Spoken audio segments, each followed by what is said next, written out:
कल हमने नमुत्थनम सूत्र की बात की, शक्रस्तव की बात की। जी, आप में से कोई अर्थ बोल सकते हो? नमुत्थनम सूत्र का अर्थ।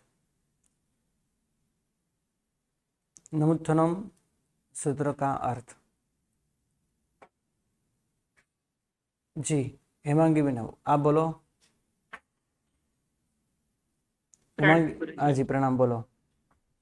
हाँ, तो नमुत्थुणम हम्म, अरिहंताणम हम्म, ભગવંતાણમ નમસ્કાર થાઓ અરિહંત ભગવંતોને જે સંપૂર્ણ સમર્થ છે. આઈ ગરાણમ ધર્મની શરૂઆત કરનાર છે. करते हैं. तिथयराणम तीर्थ की स्थापना करते हैं. स्वयं संपुत्थानम स्वयं ही बोध अ, पामनार है. हम्म, पुरीसुत्तमाणम पुरुषोमा उत्तम. पुरीस सिंहाणम पुरुषोमा सिंह समान. पुरीसवर पुंडरीयाणम पुंडरीक एक कमल है तो उसकी उपमा दी है. पुरुषों में उत्तम पुंडरीक कमल के समान. पुरीसवर गंध हत्थीणम पुरुषों श्रेष्ठ गंध हत्थी के समान. तो गंध हत्थी હોય ને जो होता है ना उसकी गंध सुन के उसकी सूंघ के सब प्राणी भाग जाते हैं. वैसे ही हमारे अंदर रहे हुए राग द्वेष कसाय सब भाग जाते हैं. लोकुत्तमाणम लोकमा लोकमा उत्तम. લોકનાહાણમ લોકના નાથ. લોકહિયાણમ લોકનું હિત કરનાર. લોકપૈવાણમ લોકમાં दीपक समान. એટલે सूर्य का जो ताप है वो सब जगह नहीं जा सकता है, लेकिन दीपक को हम जहां भी जाए वहां लेके जाके वहां पे उजाला कर सकते हैं. वैसे ही प्रभु सब जगह उजाला कर सकते हैं. लोक पज्जो अगराणम લોકમાં પ્રકાશ કરનાર. અભય દયાણમ अभय ने आपनार. चक्षु दयाणम चक्षु को देने वाले मतलब आंख को देने वाले.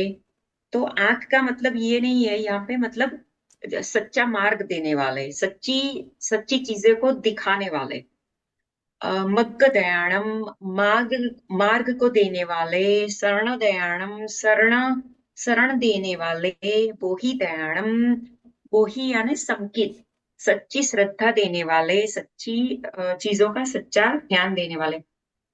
धम्म दयाणम धर्म को देने वाले. धम्म धम्म दयाणम धम्म देशयाणम धर्मनो धर्म का उपदेश देने वाले. धम्म नायकाणम धर्म के नायक. धम्म सारहीणम धर्मना सारथी. જેવી રીતે जैसे युद्ध में जहां पे सारथी लेके जाता है किंग को, तो किंग वहां पे युद्ध करके पूरा युद्ध को जीतता है, वैसे ही भगवान हमको सही रास्ते पे लेके जाके राग द्वेष से हमारी विजय करवाते हैं. तो ऐसे धम्म सारहीणम धम्म वर चाउरंत चक्रवट्टीणम. तो धर्म के धर्म वर चाउरंत चक्रवट्टीणम. तो धर्म के चक्रवर्ती ચાઉરંત ચક્રવર્તીણમ ધર્મના ગુરુજી અહીં શું કહીશું આપણે ધર્મવર ચાઉરંત ચક્રવર્તીણમ? धर्म के चारों चक्र अ, ये मैं थोड़ा भूल गई. ચાઉરંત ચક્રવર્તીણમ ચલો ચક્રવર્તી. પછી તમારું ચાઉરંત ચક્રવર્તીણમ अपरिहय वर्णाण. तो किसी से हड़ाई नहीं ऐसे ज्ञान वाले. अपरिहय वर्णाण. दंसण धराणम सर्वश्रेष्ठ दर्शन को धारण करने वाले. और छिबियट छोमाणम जिसका छदमस्त अवस्था चला गया है वो. जीर्णाणम जावयाणम मतलब जो जीतनार है और बाकी को भी जिताते हैं। तो किससे जीतना है? राग और द्वेष से जीतना है। तिन्नाणम तारियाणम, जो खुद संसार को तरे हुए हैं और दूसरों को तारते हैं। बुद्धाणम बोहियाणम, तत्व के जानकार है और दूसरों को भी अ, तत्व से अ, जान जान मैं हिंदी से गुजराती मेरा थोड़ा तत्व को जानने में जानकार करते हैं। मुत्ताणम मोगाणम, जो कर्म से मुक्त है और दूसरों को भी कर्म से मुक्त करते हैं और हमेशा के लिए सुखी बनाते हैं।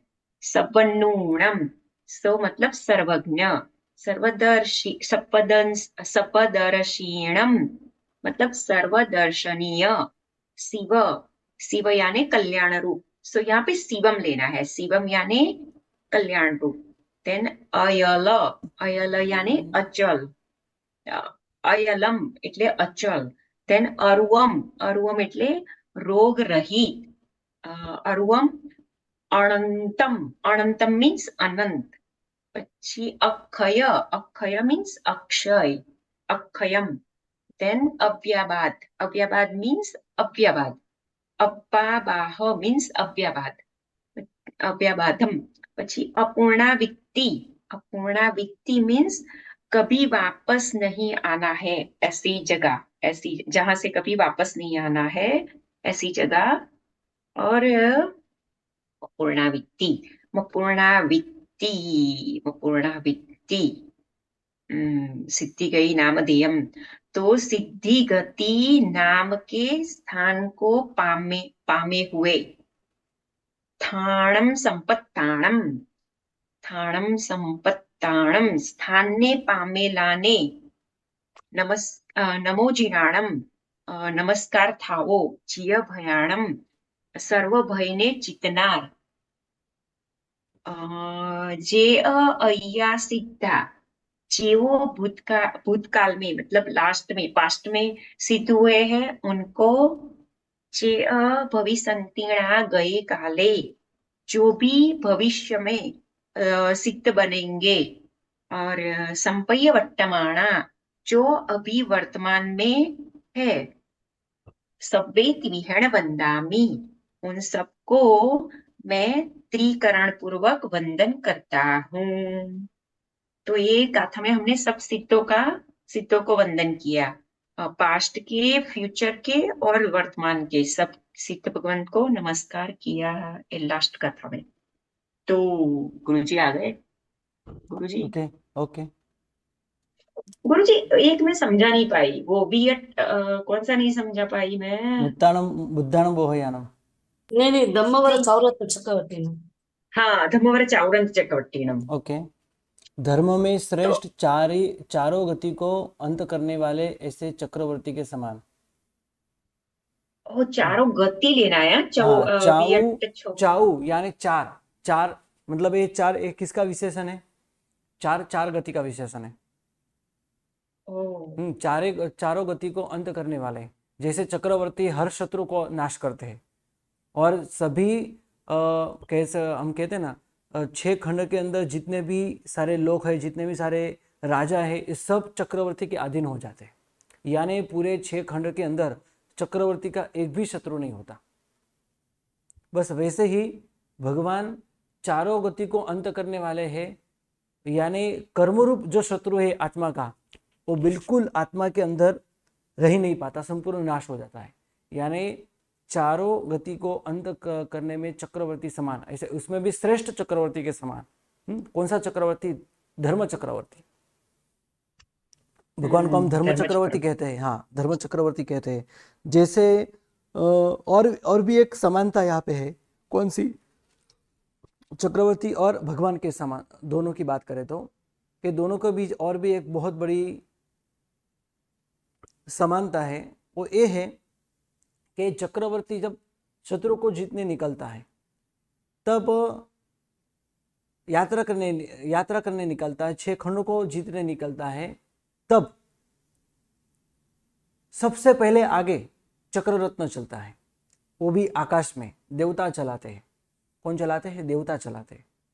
अद्धर आकाश में उड़ता हुआ ऐसा चक्र चलता है, और उसके प्रभाव से कितने सारे ऐसे शत्रु होते हैं कि जो चक्रवर्ती के शरण में आ जाते हैं। पर इतना बड़ा राजा, क्यों हम ऐसे राजा को हमारा राजा न बनाए, हम उनके शरण में चले जाए, ऐसे सोच के उसके चक्र के प्रभाव से वो शत्रु राजा भी उनके शरण में आ जाते हैं। क्योंकि इतना शस्त्र, भारी शस्त्र किसी के पास नहीं है, चक्रवर्ती के पास ही होता है। तो ऐसे बलवान चक्रवर्ती के साथ क्यों शत्रुता मोड़े, ऐसा समझ के वो चक्रवर्ती के मित्र बन जाते हैं, यानी उनकी शत्रुता भी मिट जाती है।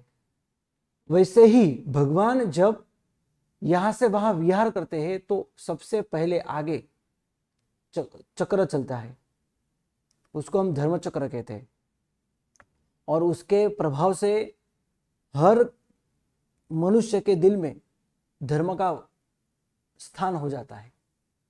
धर्म, ऐसा लगता है कोई महान धर्म पुरुष आ रहा है, साक्षात धर्म ही आ रहा है, और उसके ही प्रभाव से अंदर धर्म की स्थापना हो जाती है, दिल में मन में धर्म की स्थापना हो जाती है, और मैं भी धर्म करूं, ये धर्म का सब प्रभाव है। देखो कितनी जाहो जलाली है, मैं भी ऐसे धर्म करके ऐसे तत्वों को प्राप्त करूं। तो वहां शत्रुता मिटती है, तो यहाँ अधर्म मिट के धर्म की स्थापना हो जाती है। ये दोनों के बीच में समानता है। और यहाँ पे चक्रवर्ती हर शत्रु को नाश करता है चक्र रत्न के प्रभाव से, और यहाँ पे धर्म रत्न के प्रभाव से हर व्यक्ति के दिल में धर्म की स्थापना हो जाती है। भगवान करते हैं, भगवान के प्रभाव से सब कुछ होता है। इसलिए चारों गति को अंत करने वाले ऐसे चक्रवर्ती, धर्म चक्रवर्ती को भगवान की उपाधि दी गई है।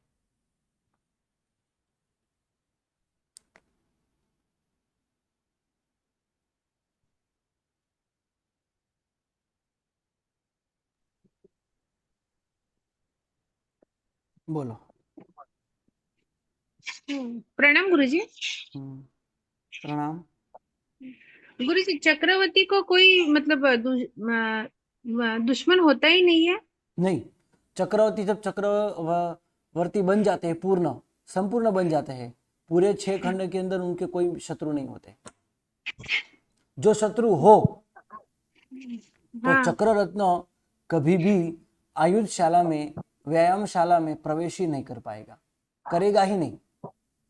इसका प्रभाव है, वही बताता है कि आपका कोई ना कोई एक क्षेत्र ऐसा है कि जो जीतना बाकी है। जैसे भाइयों का राज्य जीतना बाकी था, ये तो मेरे भाई है, मेरे अधीन ही है, ऐसे समझ के भरत चक्रवर्ती चला गया। बाद में चला गया तो बाद में पता चला कि आयुधशाला में अभी भी ये चक्र रत्न प्रवेश नहीं कर रहा है। इसका मतलब में और भी कोई राज्य मेरा बाकी है। तो बाद में पता चला मेरे भाइयों का राज्य बाकी है, चलो मैं मेरे भाइयों के साथ युद्ध कर लूँ, क्या मेरे भाइयों के साथ में मेरी आज्ञा का अनुकरण करने के लिए मैं मेरे भाइयों को कहूँ। तो 98 भाइयों तो मान गए, वो तो भगवान के पास चले गए और उन्होंने दीक्षा ली। एक भाई नहीं माना, बाहुबली, और दोनों का युद्ध हुआ। और अंत में बाहुबली ने भी दीक्षा ली और उन्होंने संसार छोड़ दिया, तो उसका पूरा राज्य उसके अधीन हुआ, चक्रवर्ती। बाद में चक्रवर्ती का ये चक्ररत्न, भरत चक्रवर्ती का चक्ररत्न आयुधशाला में प्रवेश हुआ।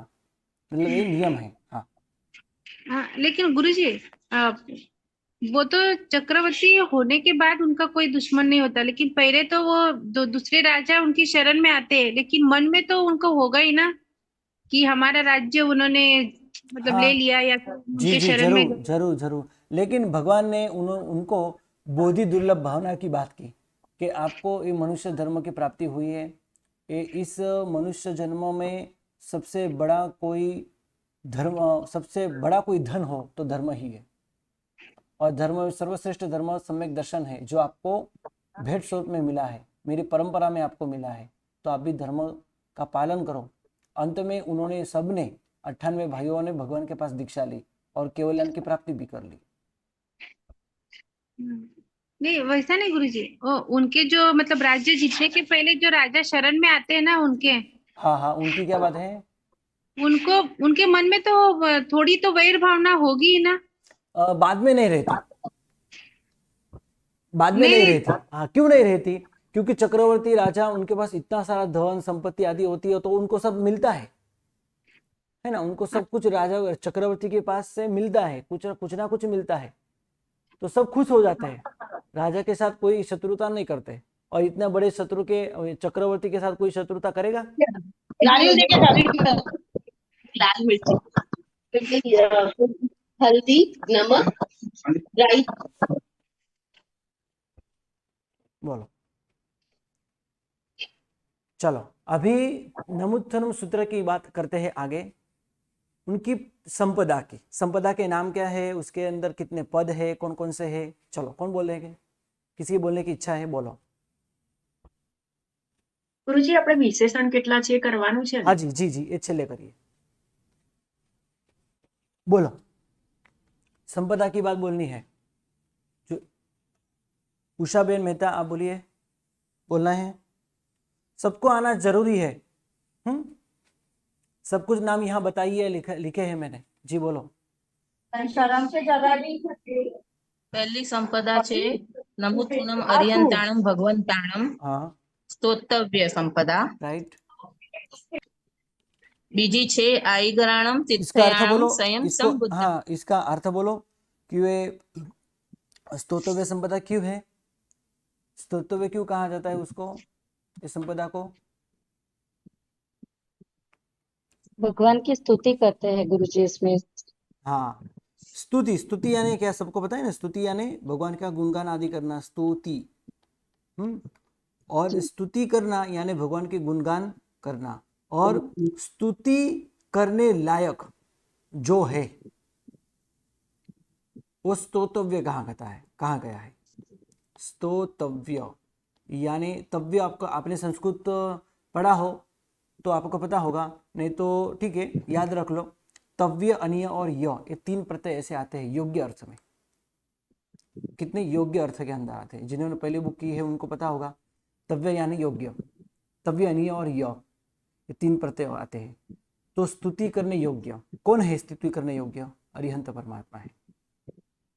तो यहाँ अरिहंत परमात्मा को नमस्कार किया है और अरिहंत परमात्मा की बात है, तो ये अरिहंत परमात्मा स्तुति करने योग्य है, इसलिए स्तोतव्य संपदा है। स्तोतव्य, स्तुति करने योग्य।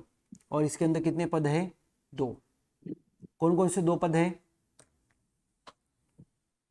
बोलो। नमुत्थनम अरिहंताणम भगवंताणम। 3 पद नहीं हुए? 3 पद, नमुत्थनम, अरिहंताणम, भगवंताणम, ये 3 पद नहीं हुए? एक नमुत्थनम और एक अरिहंताणम और एक भगवंताणम, ऐसा नहीं? नहीं गुरुजी, नमुत्थनम अलग है, अरिहंताणम नमुत्थनम एक, हाँ, अरिहंताणम भगवंताणम साथ में। हाँ, अरिहंत भगवंत। नमुत्थनम यानी नमस्कार हो, किसको? अरिहंत भगवंत को। यानी एक नमुत्थनम और दूसरा पद है अरिहंताणम भगवंताणम, यानी ए एक और ए एक, ऐसे 2 पद हुए। चलो आगे की संपदा की बात करें, करो। आईगराणम तिथयराणम संयम संबुद्धाणम ओघ हेतु। 2 संपदा छे आमा।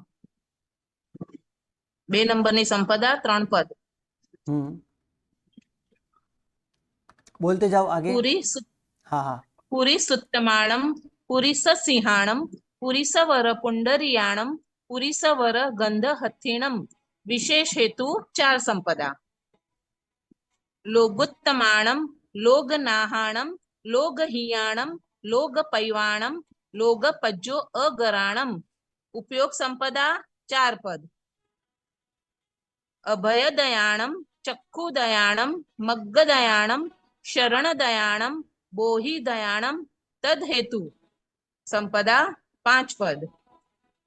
धम्मदयाणम, धम्मदेशयाणम, धम्मनायगाणम, धम्मसारहीणम, धम्मवर चाउरंत चक्कवट्टीणम। विशेष उपयोग संपदा 5 पद। अप्पड़िहयवर नाण, दंसण धराणम, वियठ छऊ माणम। स्वरूप संपदा 2 पद। जीर्णाणम, झावयाणम, तिन्नाणम, तारयाणम, बुद्धाणम, बोहयाणम, मुत्ताणम, मोअगाणम। निज सम फल स्वरूप संपदा 4 पद। सव्वनूणम, सव्वदरिसीणम, शिवमयल मरुव मणंत मक्खय मव्वा बाह मपुण राविति सिद्धि गई नामधेयम स्थाणम संपत्ताणम नमो जीणाणम जिय भयाणम. ફળ સ્વરૂપ ફળ સંપદા 3 પદ. જે અయ్યા સિદ્ધા જે ભવિસ્તંતિણા ગયે કાલે સંપય્ય વટ્ટમાણા સવ્વે ત્રિવિહેણ વંદામી.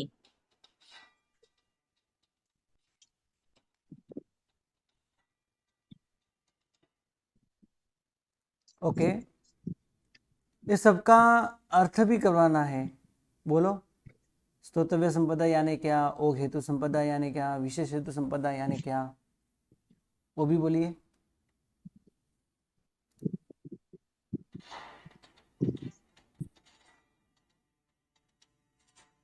હું બોલું ગુરુજી? हाँ जी बोलो.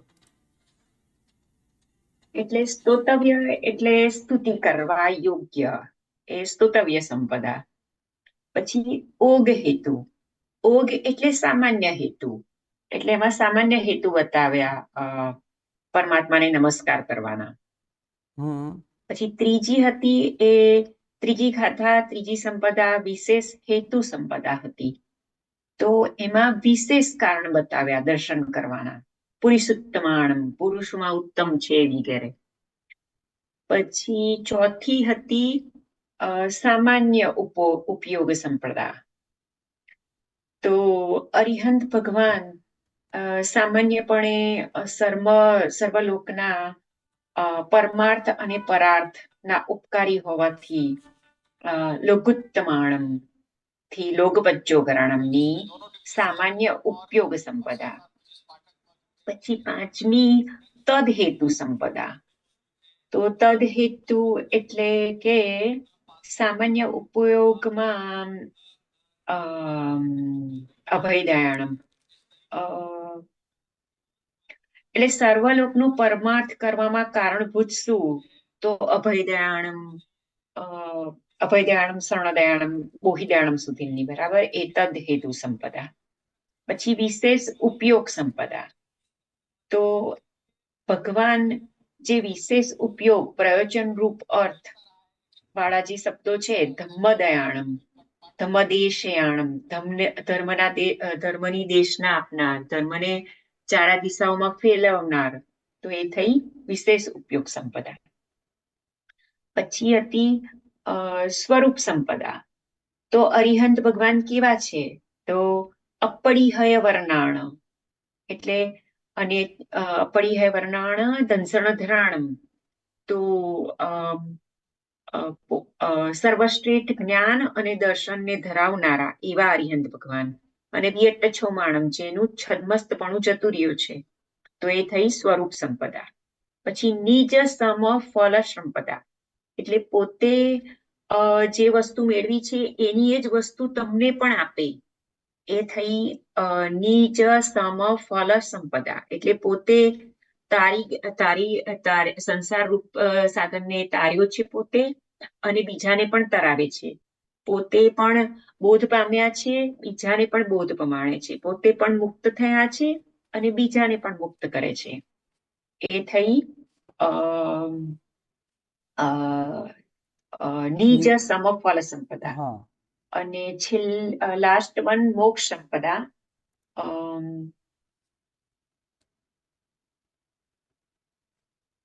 એટલે મોક્ષમાં ગયા પછી सॉरी मैं पूरा गुजराती में भूल गई. तो मोक्ष में जाने के बाद सिद्धों की अवस्था कैसी होती है, वहां वो जगह की स्थिति के गुण, उस जगह के गुण दिखाए हैं. वो हुआ हमारा मोक्ष संपदा. वो 9th. और लास्ट वाला का तो कुछ भी नहीं था ना गुरुजी? लास्ट तो सिर्फ दर्शन करना है. 10वां का द्रव्य तीर्थंकर संपदा. 10वां तीर्थंकर संपदा था. द्रव्य तीर्थंकर बोला था गुरुजी ने. हाँ, द्रव्य तीर्थंकर. हाँ, थैंक यू, मैं भूल गई. द्रव्य तीर्थंकर 10वीं गाथा का.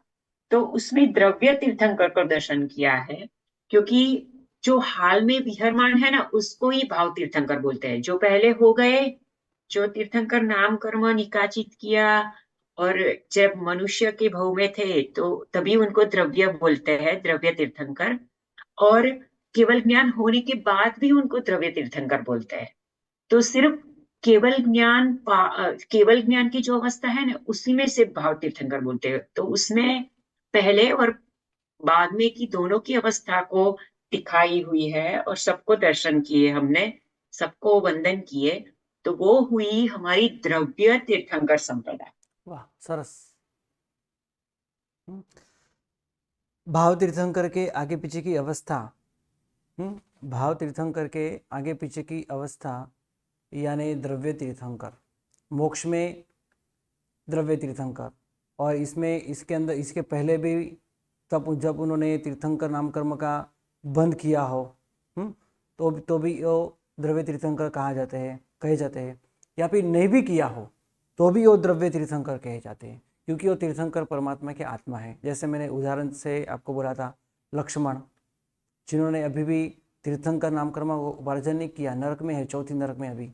तो आगे भविष्य में अवश्य वो तीर्थंकर बनने वाले हैं, तो वो द्रव्य तीर्थंकर में आते हैं। अब जिन्होंने बंद किया है, जैसे श्रनिक महाराजा है, जिन्होंने रावण है, और जिन्होंने श्री कृष्ण महाराजा है, कि जिन्होंने तीर्थंकर नामकर्म का उपार्जन किया है, ये सब द्रव्य तीर्थंकर में आते हैं। यानी भाव तीर्थंकर के आगे पीछे की अवस्था यानी द्रव्य तीर्थंकर, याद रखना है। और इसके आगे की अवस्था तो हम सबको पता ही, सब मोक्ष में ही जाते हैं, अंत में सिद्ध परमात्मा ही बनते हैं। तो ये सभी आज के वर्तमान के 24 तीर्थंकर भगवान द्रव्य तीर्थंकर है अभी। भाव तीर्थंकर में अभी कौन है? भाव तीर्थंकर में अभी कौन है? तो 20 विहरमान तीर्थंकर भाव तीर्थंकर है। सिमंदर, युगमंदर आदि भगवान, ये सब भाव तीर्थंकर है। और भी एक बात यहाँ द्रव्य तीर्थंकर के अंदर हम कह सकते हैं कि जैसे एक पहली बात की कि जिन्होंने तीर्थंकर नामकर्म का बंद किया है वो द्रव्य तीर्थंकर के है, मतलब इनको भी द्रव्य तीर्थंकर कह सकते हैं। तीर्थंकर नामकर्म बंद नहीं किया, लेकिन अवश्य आगे तीर्थंकर बनने वाले हैं, क्योंकि अनंत अनंत पुद्गल परावर्तन में अनंत अनंत काल बाकी है, आगे भविष्य काल है, और इसमें अनंत अनंत 24 के अंदर अनंत तीर्थंकर परमात्मा होने वाले हैं, कि जिन्होंने आज तक कभी कर्म का बंद किया ही नहीं है, लेकिन तीर्थंकर अवश्य बनेंगे। तो वो क्या है? वो द्रव्य तीर्थंकर, उनको भी हम द्रव्य तीर्थंकर कह सकते हैं। और जिन्होंने द्रव्य मतलब तीर्थंकर नाम कर्म का बंद किया है और तीर्थंकर स्वरूप में जन्म भी लिया है, अंतिम जन्म भी लिया है, माता की कुक्षी से दीक्षा भी ली है, तो भी वो द्रव्य तीर्थंकर कहेंगे। जब तक उनको केवल ज्ञान की प्राप्ति नहीं होती तब तक वो द्रव्य तीर्थंकर है। यानी भाव तीर्थंकर के आगे पीछे की अवस्था यही द्रव्य तीर्थंकर है, याद रखना है। ठीक।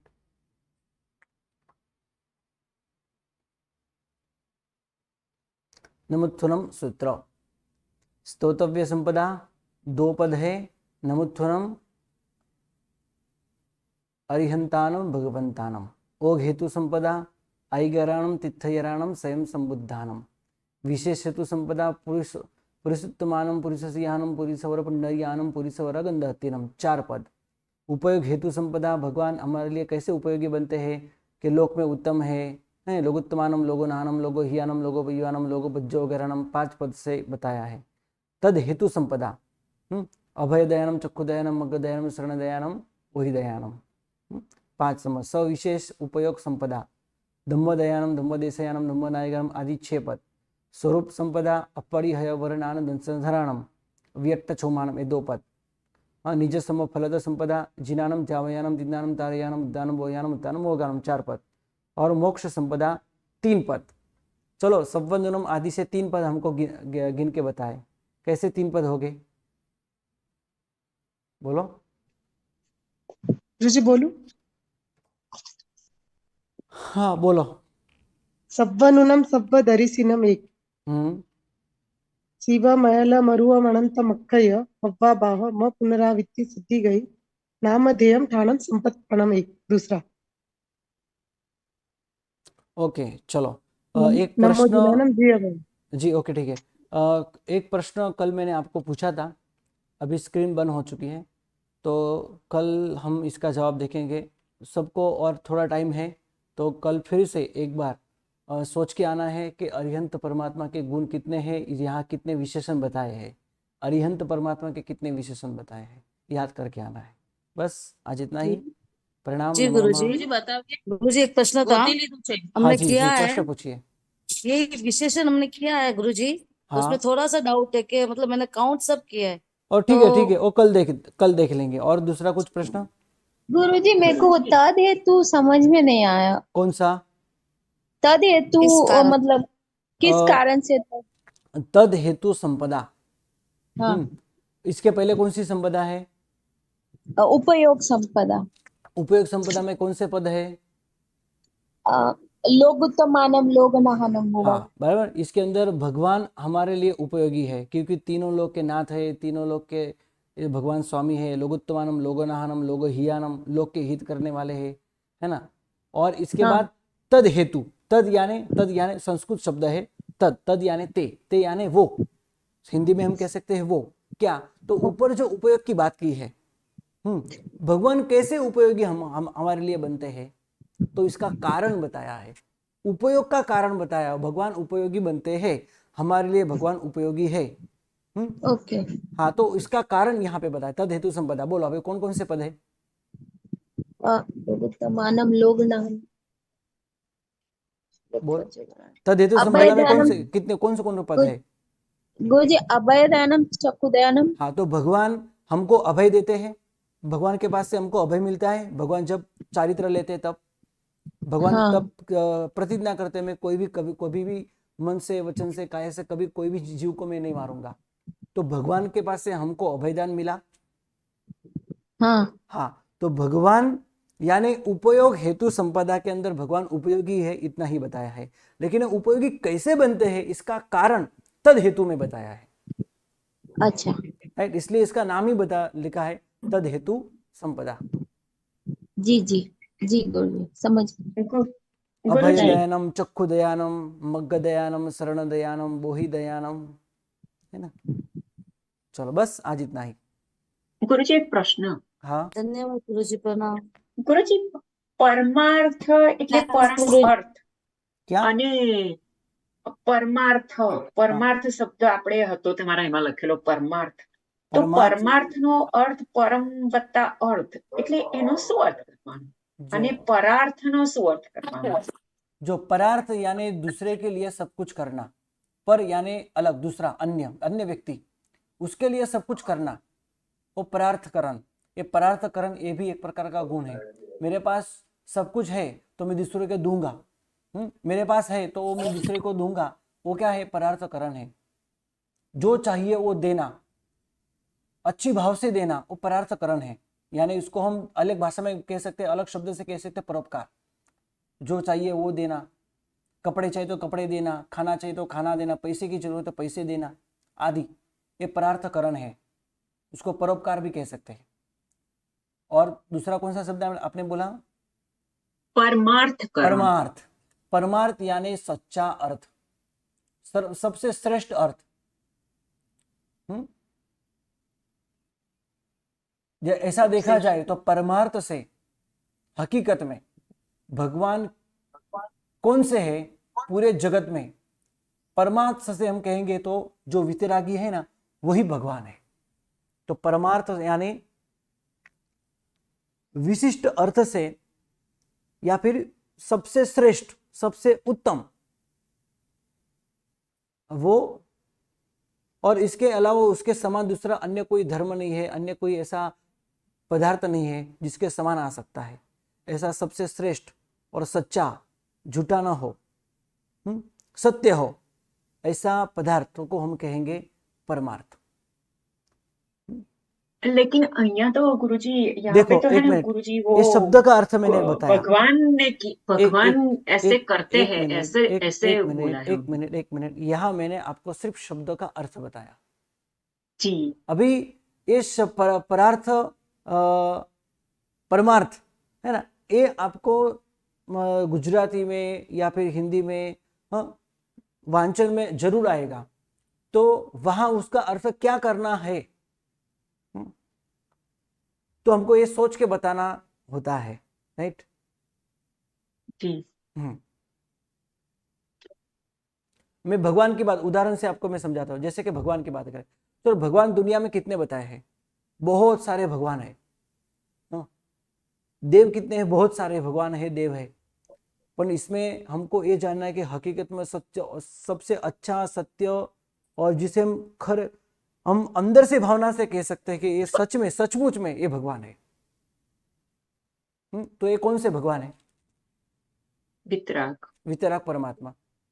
हाँ अभी, हाँ तो उसको हम ऐसा भी कह सकते हैं कि परमार्थ से देखा जाए तो, हकीकत में देखा जाए तो, तत्व से देखा जाए तो, सच्ची दृष्टि से देखा जाए तो भगवान किसे कहेंगे? जो वितरागी है ना, वो उनको ही हम भगवान कह सकते हैं। ये ब्रह्मा विष्णु महेश्वर, उनको हम भगवान नहीं कह सकते।